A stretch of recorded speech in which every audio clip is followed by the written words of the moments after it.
Mutual ஃபண்ட்ஸ்க்கும் இதுக்கும் என்ன டிஃப்ரெண்ட்னா, mutual ஃபண்ட்ஸில் ஒரு ஸ்கீம் வரதுக்கு முன்னாடி கம்ப்ளீட்டாக செபியில் அப்ரூவல் வாங்கி அதை ஸ்கீமை வந்து ஒரு என்எஃப்ஓ லான்ச் பண்ணி அதை ஃபண்டை கலெக்ட் பண்ணி பர்டிகுலராக ஒரு ஃபண்ட் மேனேஜரோ 2 ஃபண்ட் மேனேஜரோ அதை கம்ப்ளீட்டாக மேனேஜ் பண்ணி கொடுப்பாங்க. பட் ஸ்மால் கேஸ் பிஎம்எஸ் வந்து கம்ப்ளீட்லி டிஃப்ரெண்ட். எப்படி நீங்கள் வந்து ஷேர் ட்ரேடிங் பண்ணுறீங்களோ அதே மாதிரி தான் இங்கேயும் ட்ரேடிங் பண்ணுவாங்க. ஷேர் ஹானில் வந்து கன்சியூமர் வாங்கக்கூடிய குட்ஸில் இருக்கக்கூடிய ஸ்டாக்ஸ் மட்டுமே பிக் பண்ணி வச்சுருக்கான்.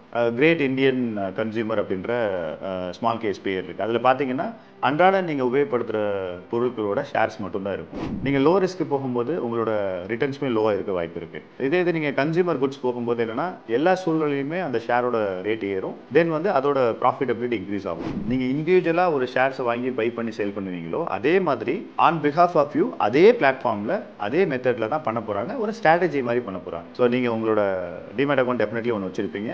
அதில் நீங்கள் போய் சர்ச் பண்ணி பாருங்கள். உங்களுக்கு உண்டான ஸ்மால் கேஸ் பிஎம்எஸ் அதில் இருக்கும். அதில் ஸ்ட்ராட்டஜி ஒர்க் பண்ணுங்கள்.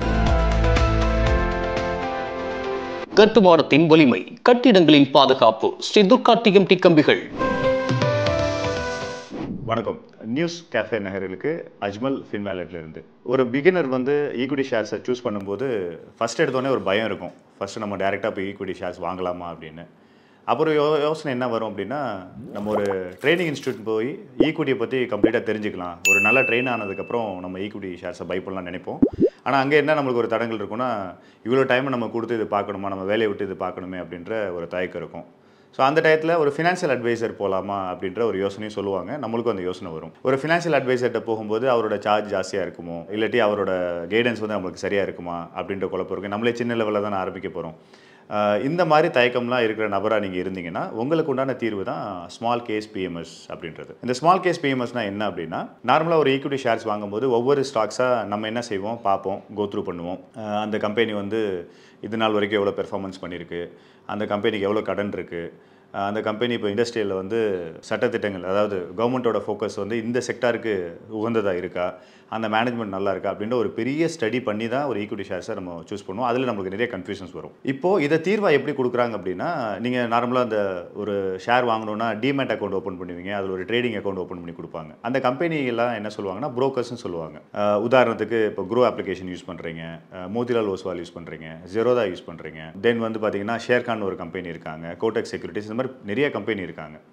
இப்போ இந்த கம்பெனி டிமேட் அக்கௌண்ட் ஓப்பன் பண்ணால் மட்டும்தான் நீங்கள் ஷேர் ட்ரேடிங் பண்ண முடியும். இப்போது இந்த கன்ஃபியூஷன்ஸை இந்த கம்பெனிஸ்லாம் எப்படி சால்வ் பண்ணுறாங்கன்னா, ஸ்மால் கேஸ் பிஎம்எஸ் அப்படின்ற ஒரு மெத்தடில் சால்வ் பண்ணுறாங்க. இந்த ஸ்மால் கேஸ் பிஎம்எஸ்னால் என்ன அப்படின்னா, அவங்களே ஸ்டாக்ஸை பிக் பண்ணியிருப்பாங்க. இப்போது நீங்கள் வந்து ஜெரோதாவில் நீங்கள் அக்கௌண்ட் வச்சுருக்கீங்கன்னா, ஜெரோதாவில் நிறைய டிவிடெண்ட் கொடுக்குற கம்பெனியாக சூஸ் பண்ணி ஒரு 15 கம்பெனியை அவங்களே அண்டர்ரேட் பண்ணி எப்படி வச்சுருப்பாங்கன்னா, இந்த 15 கம்பெனிஸோட இன்வெஸ்ட்மெண்ட்ஸ் நீங்கள் பண்ணலாம். இதுக்கு ஒரு பேர் வச்சுருப்பாங்க.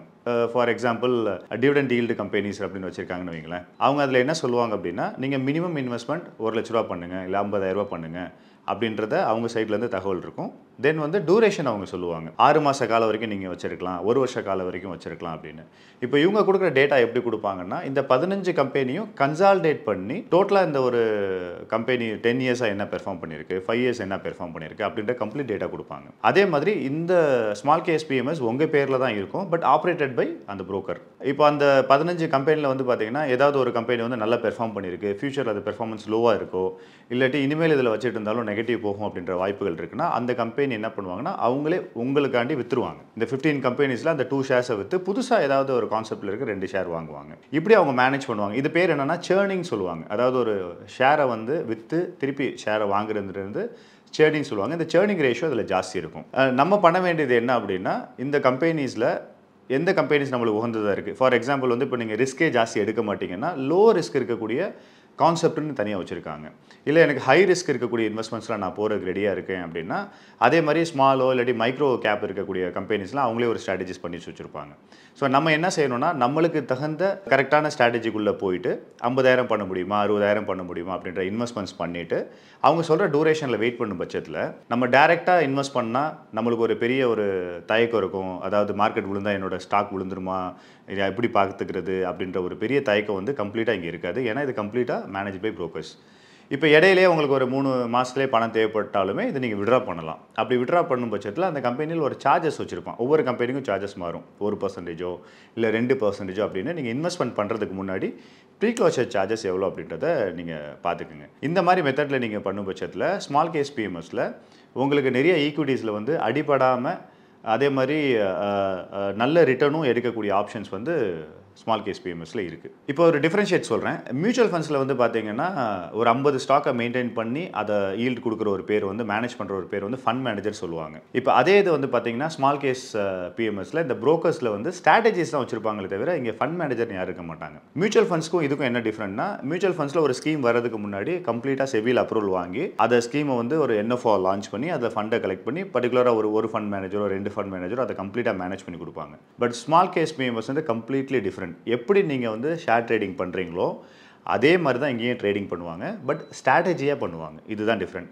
இங்கே இருக்கக்கூடிய ஃபண்ட் மேனேஜர் வந்து தனியாக பேர்லாம் சொல்ல மாட்டாங்க. அந்த புரோக்கர்ஸே அது கம்ப்ளீட்டாக ஆப்ரேட் பண்ணுவாங்க. ஏன்னா அது கம்ப்ளீட்டாக டெக்னாலஜி ஓரியன்டாக இருக்கிறதுனால அவங்க கான்செப்டை அனலைஸ் பண்ணி கம்ப்ளீட்டாக பண்ணுவாங்க. இப்போ நீங்கள் இந்த புரோக்கர்ஸை எப்படி சூஸ் பண்ணலாம் அப்படின்னா, புரோக்கர்ஸை நீங்கள் 2 விதமாக கம்ப்ளீட்டாக நீங்கள் பிரிக்கலாம். ஒருத்தவங்க வந்து பார்த்தீங்கன்னா கம்ப்ளீட்டாக டெக்னாலஜி மட்டும்தான் இருக்குமே தவிர அனுபவம் இருக்காது. அவங்களெல்லாம் டிஸ்கவுண்டட் புரோக்கர்ஸ் சொல்லுவாங்க. ஃபார் எக்ஸாம்பிள் இப்போ க்ரோ எடுத்துக்கோங்க. ஐஎன்டி மணின்னு ஒரு ஆப் இருக்குது.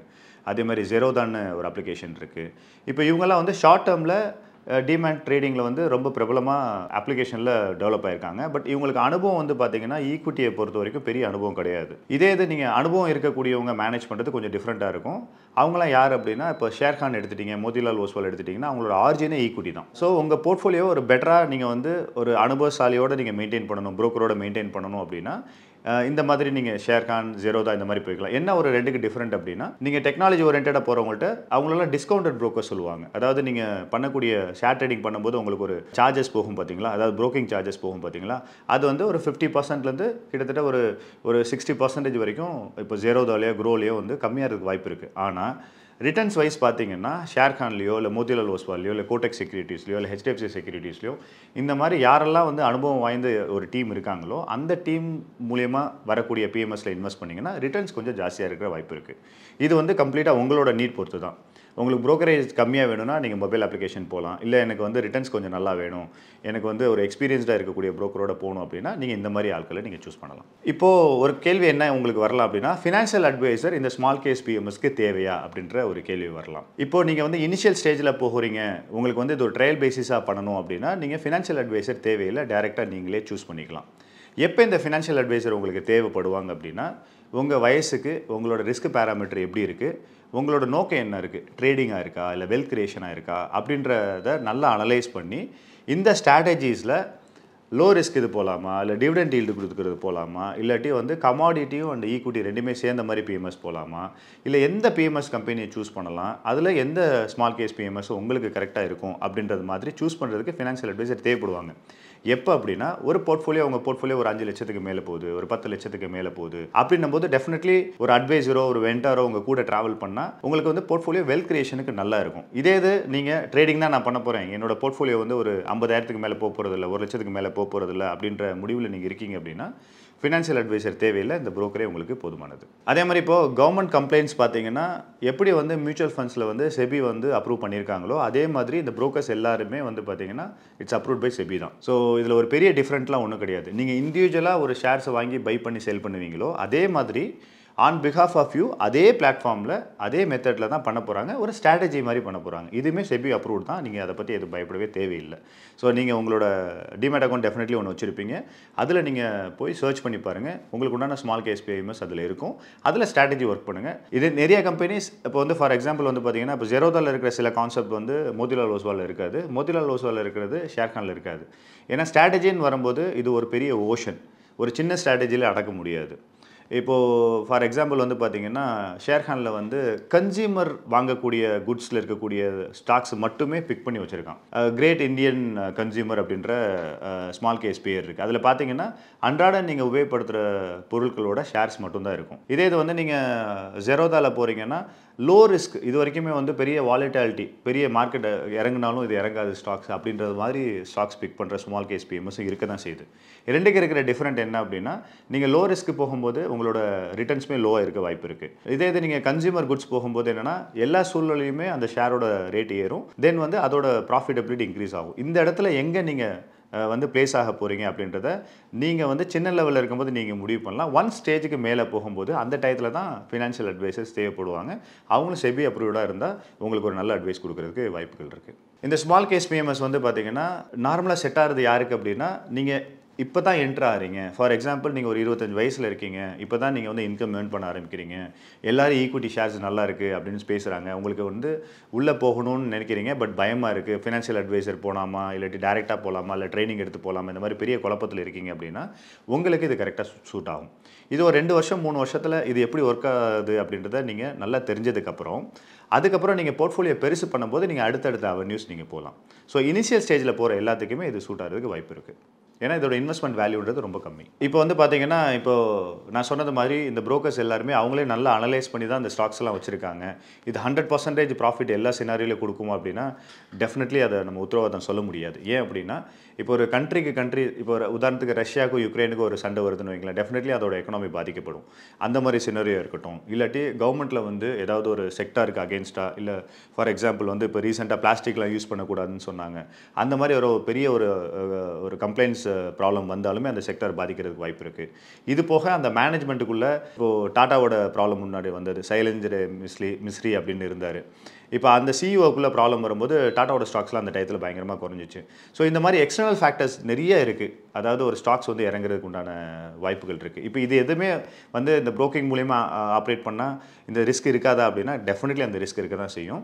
ஸோ மார்க்கெட் நல்லா பண்ணுது, இந்த பிரச்சனை எதுவுமே இல்லை அப்படின்னும் போது நீங்கள் டைரெக்டாக பண்ணுறதுக்கும் ஒரு ஸ்ட்ரக்சர்டாக பண்ணுறதுக்கும் உண்டான டிஃப்ரெண்ட் தானே தவிர, மார்க்கெட் இறங்குனா டெஃபினெட்லி இந்த ப்ரோக்கர்ஸ் மூலிமா இன்வெஸ்ட் பண்ணக்கூடிய ஸ்மால் கேஸ் பிஎம்எஸும் இறங்க தான் செய்யும். இதே மாதிரி ஒரு புது கான்செப்ட், ஒரு டிஃப்ரெண்ட்டான இன்ஃபர்மேஷன், டிஃப்ரெண்ட்டான ஸ்ட்ராட்டஜியோட அடுத்த வீடியோவில் மீட் பண்ணுவோம். தேங்க்யூ. இந்த வீடியோ உங்களுக்கு பிடிச்சிருந்தா லைக் பண்ணுங்க, ஷேர் பண்ணுங்க, கமெண்ட் பண்ணுங்க. மறக்காம பெல் பட்டனை கிளிக் பண்ணிட்டு சப்ஸ்கிரைப் பண்ணிடுங்க.